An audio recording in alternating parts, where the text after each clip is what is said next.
BJP के नेता ऋषिकेश के मेयर शंभू पासवान एक और विवाद में फंस गए हैं। उनकी कुर्सी खतरे में है। क्यों खतरे में है यह मैं बताऊंगा।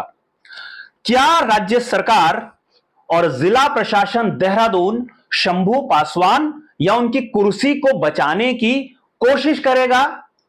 और वो लोग कौन हैं जिन्होंने शंभू पासवान की गलत तरीके से मदद की?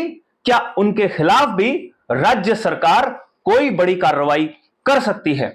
इन 3 सवालों का जवाब हम तलाशने की कोशिश करेंगे, लेकिन हर बार की तरह मेरा आग्रह है, खबर को आखिर तक जरूर देखिएगा। खबर पर अपनी राय जरूर जाहिर कीजिएगा और हमारे चैनल पर अगर आप नए हैं, आपने किसी कारण इसे सब्सक्राइब नहीं किया है, तो इसे सब्सक्राइब आप जरूर कर लीजिए।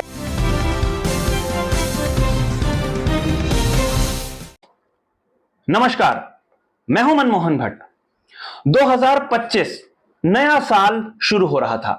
साल के शुरू होते ही हंगामा तय हो गया था। ऋषिकेश नगर निगम हंगामे का प्रमुख केंद्र था। वास्तव में नगर निकायों के चुनाव हो रहे थे। ऋषिकेश विवाद में तब आ गया जब पूर्व कैबिनेट मंत्री प्रेमचंद अग्रवाल अपने चहेते शंभू पासवान को मेयर प्रत्याशी बनाने पर अड़ गए। इसके बाद पूरी बीजेपी नतमस्तक हो गई और बिहार मूल के शंभू पासवान को बीजेपी ने अपना उम्मीदवार बना दिया।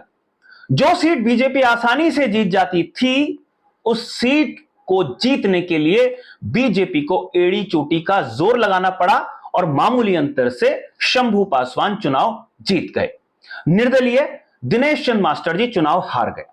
सबको लगा खेल खत्म हो गया है और शंभू पासवान और बीजेपी बड़ी जीत की तरफ बढ़ गई है। लेकिन यहां तो विवाद की शुरुआत थी। विवाद भी ऐसा जो सीधा संवैधानिक बहस की तरफ ले जाने लगा।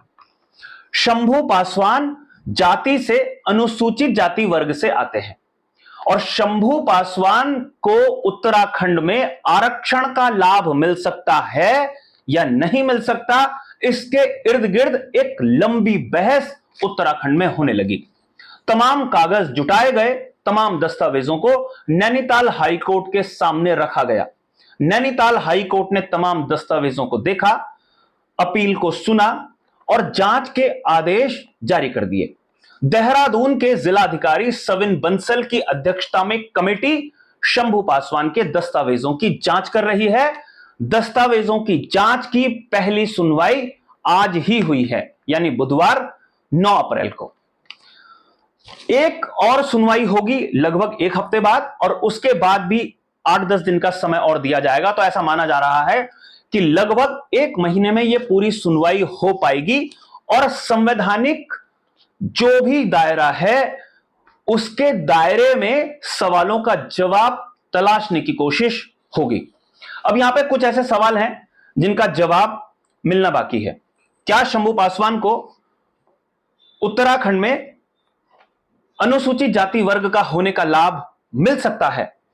अगर शंभू पासवान के पक्ष में फैसला आ जाता है तो यह एक बहुत बड़ा संदेश पूरे देश भर के लिए होगा। उत्तराखंड के लिए तो होगा ही, क्योंकि अगर शंभू पासवान का जाति प्रमाण पत्र उत्तराखंड में बन सकता है तो फिर लाखों लोग जो बिहार मूल के यहां हैं या उत्तर प्रदेश मूल के हैं या उड़ीसा मूल के हैं या छत्तीसगढ़ मूल के हैं, वो भी अपना जाति प्रमाण पत्र इसी आधार पर उत्तराखंड में बना सकते हैं।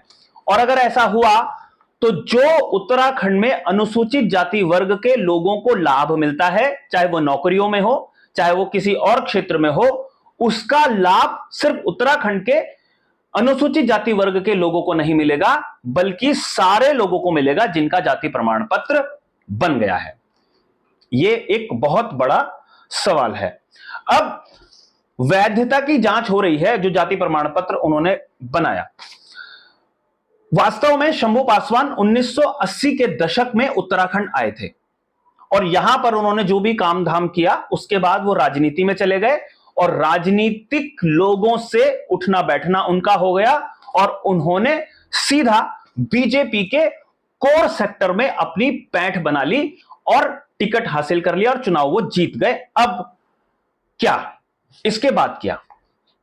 अब यहां पर यह आ रहा है कि शंभू पासवान ने जो जाति प्रमाण पत्र अपना बनाया उत्तराखंड में, वो वास्तव में बन ही नहीं सकता था।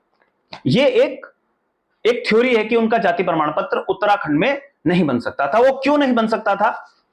इसके पीछे के तर्क दिए गए हैं।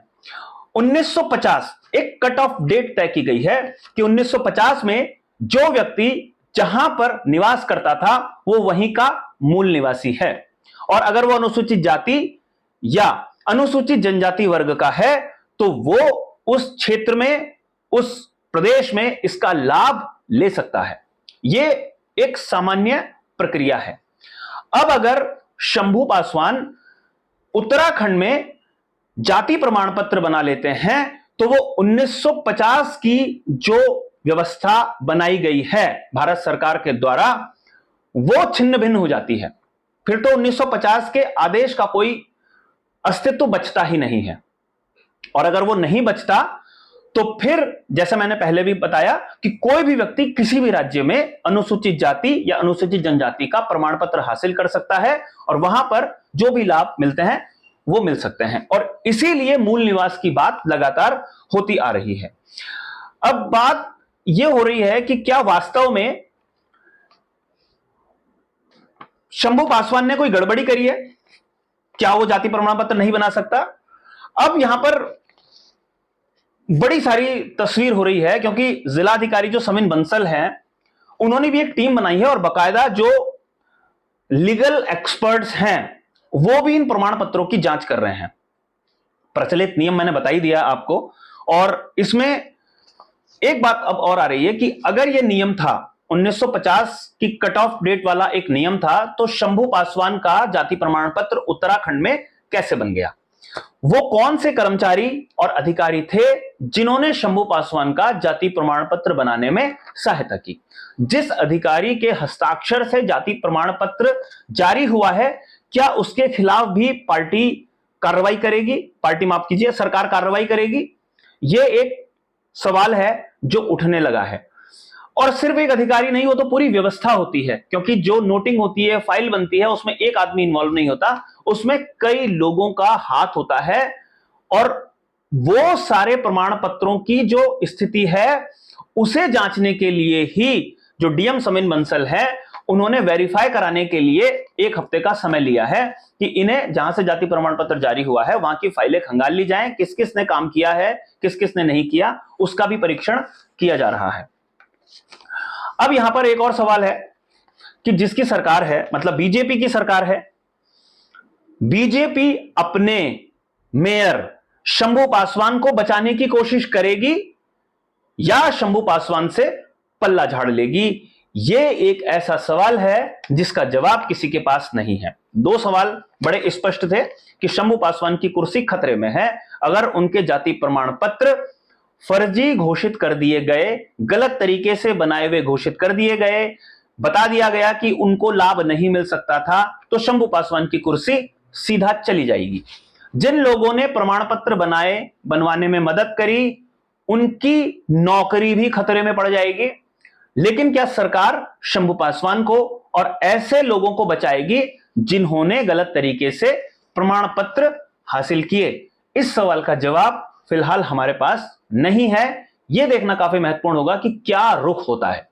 वैसे जब कोर्ट कचहरी का मामला होता है तो सारी चीजें नियम कायदों के अंतर्गत ही होती है। यह भी स्पष्ट है जिसके भी विरुद्ध फैसला होगा वो उच्च अदालत में अपील करेगा। अगर नैनीताल हाई कोर्ट का फैसला है, सिंगल बेंच का फैसला है, तो डबल बेंच में जाएगा। डबल बेंच का फैसला होगा तो उसके बाद सुप्रीम कोर्ट में जाएगा। सुप्रीम कोर्ट में भी अगर निचली अदालत मतलब सिंगल बेंच का फैसला होगा तो डबल बेंच में जाएगा। डबल बेंच का फैसला को भी अगर चुनौती दी जाएगी तो फुल बेंच भी बैठ सकती है, क्योंकि यह सिर्फ उत्तराखंड का मसला नहीं होगा। जो फैसला होगा उसका असर बहुत दूर तक जाएगा। किसकी कुर्सी बचेगी, किसकी कुर्सी जाएगी, इस बात का इंतजार हम सबको ही करना पड़ेगा। अभी के लिए साथियों इतना ही, लेकिन मेरा आग्रह है इस पर आपके पास कोई विशेषज्ञ राय है तो उसे हमारे इस चैनल के कमेंट सेक्शन में कमेंट करके जरूर बताइएगा। नमस्कार।